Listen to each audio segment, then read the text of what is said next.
బొంబాయి చట్నీ. ముందుగా ఒక గిన్నెలో 2-3 టేబుల్ స్పూన్స్ శనగపిండి, కొంచెం మజ్జిగ వేసుకుని బాగా కలుపుకోవాలి. ఇప్పుడు కలుపుకున్న పేస్ట్లోనే ఒక అర గ్లాసు వాటర్ వేసుకుని ఉండలు లేకుండా బాగా మిక్స్ చేసుకోవాలి. ఆ మిక్స్ చేసుకున్న దాన్ని పక్కన పెట్టుకోవాలి. ఒక కడాయి తీసుకుని అందులో 2 టేబుల్ స్పూన్ ఆయిల్ వేసుకుని తాలింపు వేసుకోవాలి. తాలింపుకి కావాల్సినవి జీలకర్ర, మినప్పప్పు, శనగపప్పు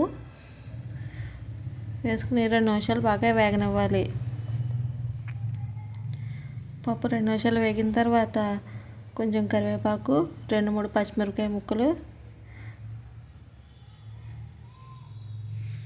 వేసుకుని బాగా వేగనివ్వాలి. ఇప్పుడు ఒక ఉల్లిపాయ తీసుకుని సన్నంగా కట్ చేసుకుని ఉల్లిపాయ ముక్కలు కూడా వేసుకుని బాగా వేగనివ్వాలి. ఉల్లిపాయ బాగా వేగిన తర్వాత రుచికి సరిపడా ఉప్పు, చిటికెడు పసుపు వేసుకుని బాగా కలుపుకోవాలి.